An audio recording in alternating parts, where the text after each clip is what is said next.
Good evening, everybody. Thank you for coming.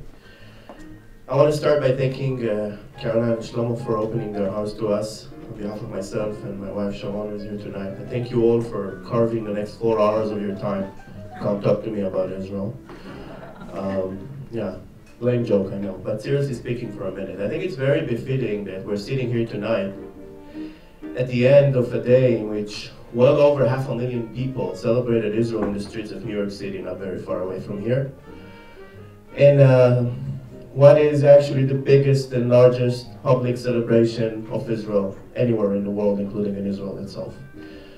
And at the end of this day, to come here and talk about something as tangible as Soroka, I think is the great way in which we move into the future and into the practical aspects of supporting Israel and talking about Israel and knowing Israel. When we celebrate Israel today, the Negev, 60% of the country, etc., is a given. It's almost no question there that the Negev is a part of Israel, and that's that. But it wasn't like that 60-something years ago. And it took the ingenuity and the courage and the decision-making of a person, which is here on this picture, on the left corner, David Ben-Gurion, which was mentioned before. His Golda is in the middle, very befitting for the only Israeli women prime minister. But David Ben-Gurion decided that he will not only have the vision, but also take it into action. And in one night, I think it was October 5th, 1946, he ordered and orchestrated a construction of 11 Israeli new kibbutzim in what is now known as the northern Negev, but at that time was the Negev.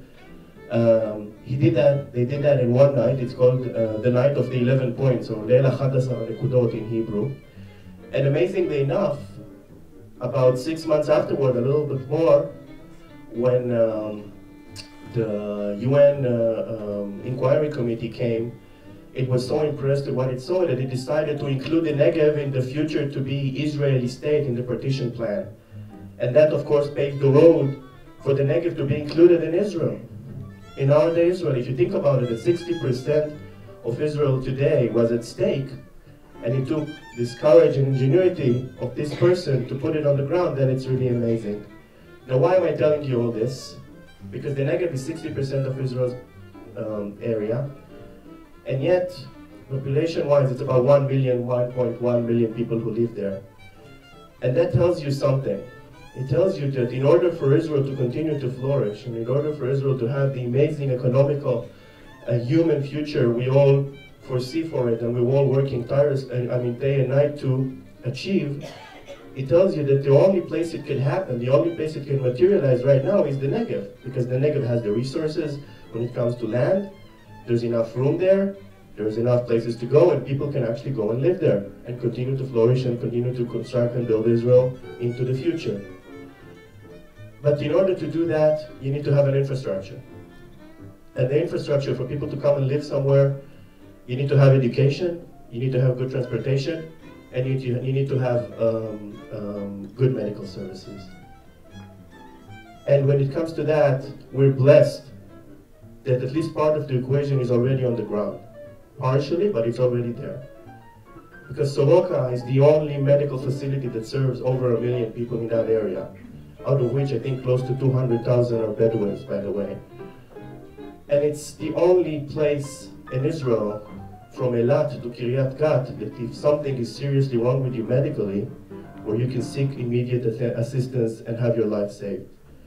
Whether you're a soldier on the Israeli border with Gaza, whether you're a civilian hit by a car, God forbid, somewhere in that area, the only place where you can come and have, the only place that can save your life there is Soroka. This is why it's so important strategically. This is why it's part of a bigger picture. This is why it's part of a bigger effort. Because again, if we look into the Negev and look into the future and look into Israel's future, they're combined. And in order for us to allow this combination to work successfully, we need to have a strong Ben-Gurion University, which was mentioned before, of course, but we need to have a strong medical infrastructure. A center of excellence like Soroka is now. And by the way, I don't know how many of you know, but the seed money for Soroka in 1955 was donated by a union in the United States. They donated $1 million in 4 incrementals, in 4 payments over 4 years, in order to allow the construction of the hospital in the Negev. It wasn't even named Soroka at the time. At first it was named the Medical Center of the Negev, if I'm not mistaken. So, to tie it all in, it's part of a bigger vision, it's part of a bigger picture. It's important now. What they do now is amazing. The level of medical care there is unprecedented. I mean, it's unparalleled with it, or at par, in fact, with any other major hospital in the world.